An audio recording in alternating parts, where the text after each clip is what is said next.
नमस्कार, मैं आपके साथ अंजना और आप देख रहे हैं सांवला न्यूज। आइए बढ़ते हैं आज की बड़ी खबर की ओर। महाकुंभ प्रयागराज 2025 के अंतर्गत झांसी में राई लोक नृत्य प्रस्तुति पर कार्यशाला की हुई शुरुआत। महाकुंभ प्रयागराज हमारी धरोहर है। डॉक्टर संदीप सरावगी आर्य कन्या स्नातकोत्तर महाविद्यालय में शुरू हुई 15 दिनों की कार्यशाला। संस्कृति विभाग और आर्य कन्या पीजी कॉलेज कर रहे संयुक्त आयोजन। मुख्य प्रशिक्षक की भूमिका में रहेंगी राई कलाकार वंदना कुशवाहा। योगी सरकार का महाकुंभ के आयोजन से लोक संस्कृति को जोड़ने का प्रयास। योगी सरकार द्वारा महाकुंभ प्रयागराज 2025 के आयोजनों की श्रृंखला में सोमवार को झांसी के आर्य कन्या स्नातकोत्तर महाविद्यालय परिसर में 15 दिवसीय राई लोक नृत्य प्रस्तुति पर कार्यशाला की शुरुआत हुई। कार्यक्रम में मुख्य अतिथि के रूप में समाज सेवी डॉक्टर संदीप सरावगी उपस्थित रहे। मुख्य अतिथि के आगमन पर पुष्प गुच्छ देकर उनका स्वागत किया गया। तत्पश्चात मुख्य अतिथि द्वारा दीप प्रज्वलित कर कार्यक्रम की शुरुआत की गई। संस्कृति विभाग उत्तर प्रदेश और आर्य कन्या स्नातकोत्तर महाविद्यालय झांसी के संयुक्त तत्वावधान में महाकुंभ प्रयागराज 2025 और मिशन शक्ति के अंतर्गत 14 अक्टूबर से शुरू होकर 28 अक्टूबर तक कार्यशाला आयोजित होगी। कार्यक्रम में उपस्थित वक्ताओं ने कुंभ की परंपरा, राई नृत्य की विशेषता और कार्यशाला के उद्देश्य पर प्रकाश डाला, जबकि महाविद्यालय की छात्राओं ने सांस्कृतिक कार्यक्रम प्रस्तुत किए। कार्यक्रम में उपस्थित राजकीय संग्रहालय झांसी के उप निदेशक डॉक्टर मनोज कुमार गौतम ने अपने संबोधन में कहा कि धार्मिक पर्यटन का प्रचलन तेजी से बढ़ रहा है और इसी के साथ हम अपनी संस्कृति को भी संरक्षित कर रहे हैं। संस्कृति विभाग लखनऊ से आए प्रतिनिधि मनु सक्सेना ने कहा कि प्रयागराज महाकुंभ के अवसर पर पूरे प्रदेश में कार्यक्रमों का आयोजन किया जा रहा है। क्षेत्रीय पर्यटन अधिकारी कीर्ति ने कहा कि लोक नृत्य हमारी संस्कृति का अभिन्न अंग है और इसी को ध्यान में रखते हुए यहाँ कार्यशाला की शुरुआत हुई है। महाकुंभ प्रयागराज 2025 के अंतर्गत पूरे प्रदेश में इस तरह के कार्यक्रम आयोजित होने हैं और झांसी में भी इस कार्यशाला के बाद कई कार्यक्रमों की तैयारी चल रही है। कार्यशाला की प्रमुख प्रशिक्षक वंदना कुशवाहा ने कहा कि इस कार्यशाला में हिस्सा लेने वाली छात्राओं को बेहतर प्रशिक्षण देने का उनका प्रयास होगा। बुंदेलखंड महाविद्यालय के प्राचार्य प्रोफेसर एस.के. राय ने कहा कि हमारे प्रदेश के मुख्यमंत्री का उद्देश्य है कि हमारी नई पीढ़ी को संस्कृति के बारे में जानकारी दी जाए। आर्य कन्या स्नातकोत्तर महाविद्यालय की प्राचार्य प्रोफेसर अलका नायक ने कहा कि राई नृत्य बुंदेलखंड की परंपरागत लोक नृत्य है।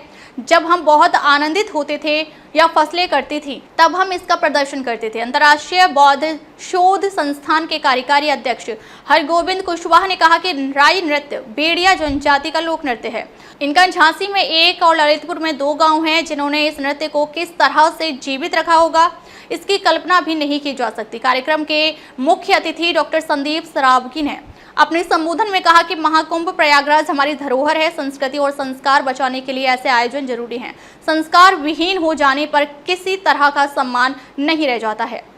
कार्यक्रम के दौरान पायल विश्वकर्मा, रूबा खान और कंचन वाल्मीकि ने सांस्कृतिक और बुंदेली कार्यक्रम प्रस्तुत किए। कार्यक्रम का संचालन डॉक्टर दीपमाला दुबे ने किया, जबकि अतिथियों का आभार कार्यशाला समन्वयक देवराज चतुर्वेदी ने व्यक्त किया। कार्यक्रम में रंगकर्मी आरिफ शहडोली, पर्यटन विशेषज्ञ प्रदीप तिवारी समेत महाविद्यालय की छात्राएं, शिक्षिकाएं, स्थानीय संस्कृति कर्मी और कलाकार मौजूद रहे।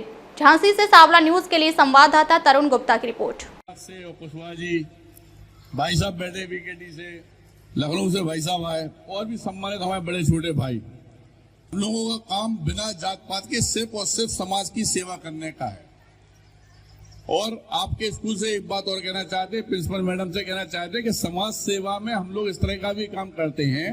और आप लोगों की निगाह में भी कोई आए कि किसी बेटी के माँ बाप नहीं है, परेशान है, तो पढ़ाई लिखाई होना हो या उसकी शादी होना हो या किसी बुजुर्ग की आंखें नहीं है तो हम लोग उसकी खुद आंखें बनने का एक संकल्प लेके खुद काम करवाते हैं। हमारे बेटा काम इस तरह के हैं। और एक बात आप ये सोच के चलें कि आपके दूसरे पिता के रूप में, दूसरे बड़े भाई के रूप में मैं डॉक्टर संदीप सरावगी झांसी की धरती पे हूँ। कभी भी किसी को कष्ट में देखो तो यहाँ के प्रिंसिपल साहब को, भाई साहब को, किसी के थ्रू भी आप हमारे पास आ सकते हैं। एसएम टावर जोगम बाग में हम लोग संघर्ष सेवा समिति के नाम से सेवा का काम करते हैं और यह सेवा का काम झांसी में नहीं पूरे बुंदेलखंड में चल रहा है। इन सबको करने का जो दायित्व है या जो ताकत है वो हरगोविंद भाई साहब, प्रिंसिपल दीदी, आप जैसे भाई, परिवार, आप जैसी बेटियों की दी हुई है। और यही चाहते हैं हम कि चूंकि हरगोविंद भाई साहब का बोलना या इनका आशीर्वाद लेना ये बहुत कम लोगों के भाग्य में है। ये मान के चले आप यहाँ से 100-200 किलोमीटर तक आप देखें, जहां तक हम लोग जाते हैं भाई साहब जैसा वक्ता हो, भाई साहब जैसा बुद्धिजीवी आदमी शायद हमने तो कभी नहीं देखा भाई साहब। बहुत ताकतवर है, यहाँ की तो भूमि में वो ताकत है कि हमारी बेटियां अपने आप ताकतवर बनती है, कहीं चली जाए। कहां से आई? झांसी, बियाना भाई झांसी। अच्छा अच्छा, हर क्या जज्बा तो जुड़ा हुआ है। और महाकुंभ प्रयागराज हो रहा है। संस्कृति हमारी जो धरोहर है, और संस्कृति और संस्कार दो ही बेटा ऐसी चीजें हैं जिंदगी में जिन्हें अपन को साथ में लेके चलना है। संस्कृति और संस्कार एक दूसरे के पूरक हैं, और यही हमारी जिंदगी है। अगर संस्कार ही नहीं होंगे, संस्कार विहीन हो जाओगे तो कोई नहीं पूछेगा, कोई इज्जत नहीं, कोई सम्मान नहीं, कोई कुछ नहीं। संस्कार है और संस्कृति है, तो ये समझ लो कि आप अपने माँ बाप की, इस देश की और बुंदेलखंड की सबका सम्मान कर रहे हैं आप। और सब लोग आपको खुद कहेंगे कि नहीं यार कितनी अच्छी बिटिया है, कितने अच्छे बच्चे हैं। यही हम आप लोगों से कहना चाहते हैं और दोबारा निवेदन करना चाहते हैं कि एक पिता और भाई के रूप में यहाँ की टीचर भी इस बात को समझें कि अगर कोई दिक्कत किसी पे आती है तो बेफिक्र होके एक बार जरूर बताएं, क्योंकि हम लोग निरंतर सुबह से शाम तक 24 घंटे सिर्फ और सिर्फ सेवा का बिना जात पात के काम करते हैं। और धन्यवाद करना चाहते हैं यहाँ के सभी लोगों को प्रांगण के, जिन्होंने हमें मुख्य अतिथि के रूप में यहाँ बुलाया, और धन्यवाद सभी बेटियों का। Thank you. अब तक के लिए बस इतना ही, फिर मिलते हैं एक ऐसी ही प्रमुख खबर के साथ। तब तक के लिए नमस्कार और देखते रहिए सांवला न्यूज।